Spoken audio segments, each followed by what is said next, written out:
Capítulo 4. Uma raiz de fé. Pastor Carlos César Ramos, Videira, Boston. Raiz fala de estrutura, força, sustentação, fundamento. Deus me deu a graça de poder visitar Israel e, ao visitar o jardim do Getsemane em Jerusalém, vi ali muitas oliveiras que existem há milhares de anos. Certamente Jesus orou debaixo de uma delas. Isso não é fantástico? Quando vemos essas árvores, nos perguntamos: como pode uma árvore ter tanta força e longevidade?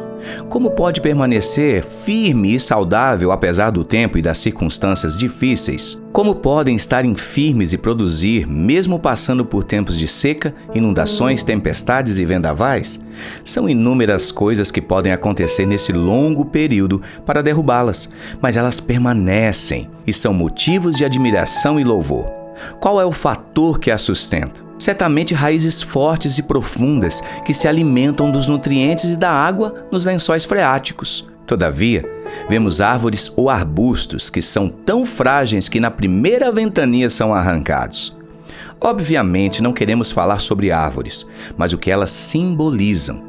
Em minha visão, elas simbolizam dois tipos de crentes, duas estirpes de fé.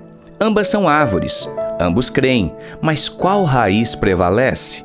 Qual a fé que prevalece? Existem dois tipos de crentes. Aqueles que são abençoados, vivem uma vida abundante que Deus preparou para cada um de nós, e aqueles que vivem de altos e baixos, em um deserto que parece interminável, sempre solitários. Qual o tipo que você quer ser? Uma árvore com raízes fortes, profundas, ou um arbusto raso e frágil? Em Jeremias 17, o Senhor nos mostra dois tipos de árvores, e as duas apontam para os dois tipos de crentes. Uma árvore robusta, forte, saudável e com raízes profundas, e outra de que tão frágil é como um arbusto no deserto. O que podemos aprender com isso? O que podemos fazer para sermos como aquela árvore abençoada que permanece e dá muitos frutos? E o que não fazer para fugirmos daquela que não tem consciência, é frágil e que está debaixo de maldição?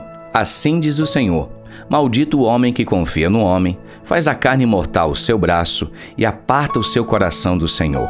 Porque será como arbusto solitário no deserto e não verá quando vier o bem. Antes morará nos lugares secos do deserto, na terra salgada e inabitável. Bendito é o homem que confia no Senhor e cuja esperança é o Senhor, porque ele é como árvore plantada junto às águas, que estende as suas raízes para o ribeiro, não receia quando vem o calor, mas a sua folha fica verde, e no ano da sequidão não se perturba e nem deixa de dar frutos. Jeremias, capítulo 17, versículo 5 ao 7. O Senhor nos fala de dois tipos de pessoas por meio de duas árvores, aquele que confia no Senhor e o outro que confia em si mesmo e na sua força. Vemos no texto, no versículo 5, maldito o homem que confia no homem, faz da carne mortal o seu braço e aparta o seu coração do Senhor. Não é o homem que confia em outro homem. O que o Senhor está nos advertindo aqui é o homem que confia na sua carne, em si próprio, e faz dela o seu braço,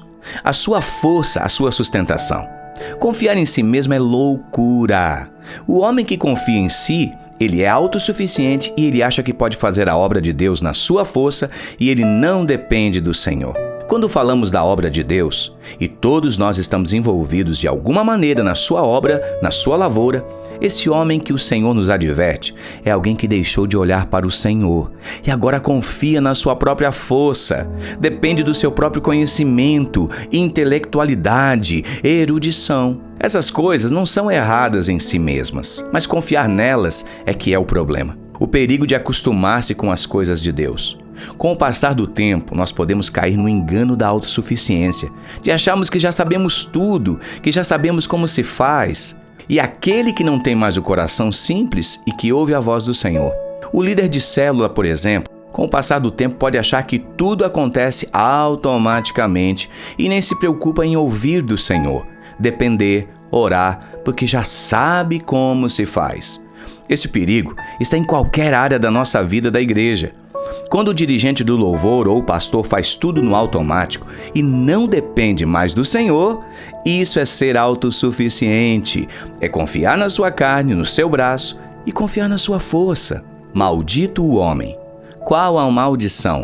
Solidão.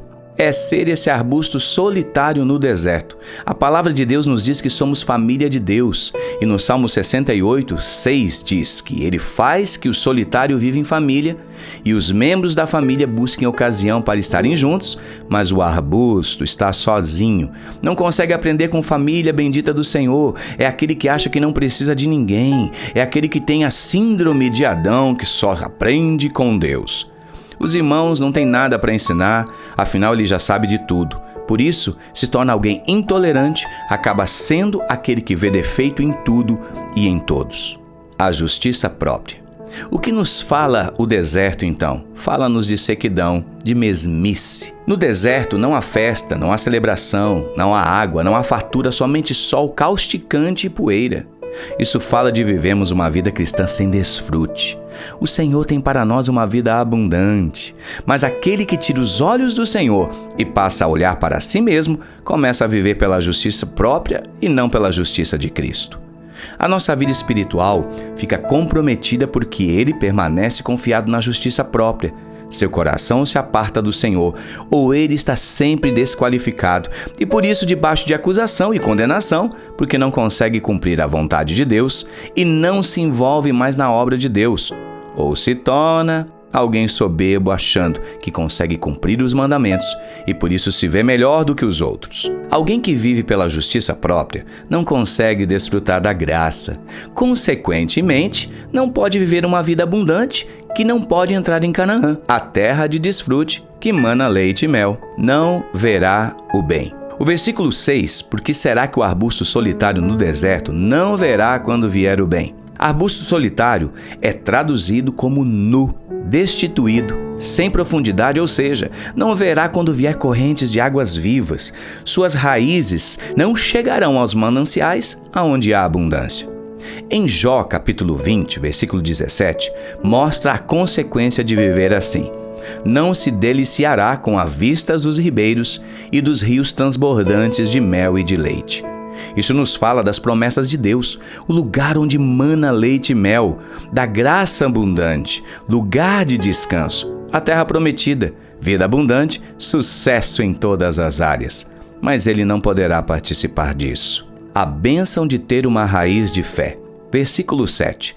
Bendito o homem que confia no Senhor e cuja esperança é o Senhor. Em contraponto com o arbusto solitário no deserto, essa árvore que tem suas raízes profundas, aquele que coloca sua fé e esperança no Senhor, é alguém de sucesso, que desfruta sem merecer porque confia. Você pode ser este, abençoado com toda sorte de bênçãos. Lembre-se, a origem da bênção não está no fazer, está no ser. Então seja essa árvore cujas raízes estão no Senhor. A raiz de fé chega às águas de descanso. Versículo 8. Porque ele é como árvore plantada junto às águas. Essas águas apontam para a dependência do Espírito Santo. Quando você se aprofunda no relacionamento com Ele, dependendo e ouvindo a voz dele, você comerá o melhor dessa terra. Isaías capítulo 1, versículo 19. As coisas agora não demandam grande esforço para acontecer. Não é pelo esforço que a célula cresce, é por causa das raízes nas águas de descanso. Quando eu descanso, ele faz. Quando eu trabalho, ele observa. Porque ele não pode fazer enquanto você está no esforço próprio. Então a palavra para nós é: entre no descanso. Não são águas caudalosas, são águas tranquilas, como o Salmo 23, água de descanso, de paz. A raiz de fé se estende até o ribeiro. Versículo 8. Que estende as suas raízes para o ribeiro e não receia quando vem o calor, mas as suas folhas continuam verdes. Quando lemos o texto, vemos claramente que a raiz faz algo. Mas não é um fazer que redunda em esforço. A raiz naturalmente vai até as águas e ela procura se estender até o ribeiro de águas vivas. Procurar a fonte. O ribeiro fala de fé, de cremos. Quando cremos, encontramos a vida abundante. Quem crer em mim, do seu interior fluirão rios de águas vivas. João capítulo 7, versículo 38. Conforme João capítulo 4, versículo 14, passamos a ter prazer e satisfação no Senhor. Não tornaremos a ter sede na nossa alma novamente, mas estaremos completamente saciados pelo ribeiro de águas vivas, juventude e vida. E quando os anos passarem, as suas folhas ainda estarão cheias de verdor e vida. Folhas verdes fala de renovação e força. Como aquelas oliveiras milenares, suas folhas estão verdes e renovadas, cheias de juventude e energia. Aleluia! Uma raiz de fé não tem preocupação. Versículo 8. E no ano de sequidão não se perturba. O grande mal do nosso tempo é a ansiedade e a preocupação. A ansiedade vem porque não acreditamos que o Senhor trará o bem que esperamos. O Senhor Jesus disse: não estejam ansiosos, preocupados com o amanhã. O Senhor diz que no mesmo ano de sequidão os frutos virão. Então precisamos ativar a nossa fé e levá-lo às profundezas. Por quanto mais profunda as nossas raízes de fé, mais dependeremos do Senhor e veremos o bem que Ele trará. Mas quando as coisas ruins acontecem, não podemos nos preocupar, mas crer que o Senhor de alguma maneira reverterá aquele mal em bem. Porque tudo coopera para o bem daqueles que amam a Deus. Romanos capítulo 8, versículo 37. Uma raiz de fé dá frutos e nem deixa de dar frutos. No Salmo 1, verso 2 e 3, o Senhor nos diz que aquele que tem prazer na lei do Senhor e nela medita de dia e de noite, está pensando na palavra, será como árvore plantada junto ao ribeiro de águas, que no devido tempo dá o seu fruto.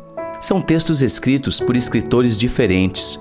Um foi Davi, outro foi Jeremias, mas o que o Espírito Santo quer dizer é a mesma coisa. No Salmo 1, o Senhor diz que os frutos virão no devido tempo. Ele apenas reitera que podemos crer que os frutos virão sim, e eles serão abundantes. Então, o que precisamos fazer é confiar plenamente, colocando nossa fé no Senhor e permitir que as nossas raízes de fé encontrem o ribeiro de águas vivas. Lancemos fora toda preocupação, porque certamente teremos todo o suprimento e frutos. Você crê? Então aprofunde as suas raízes de fé.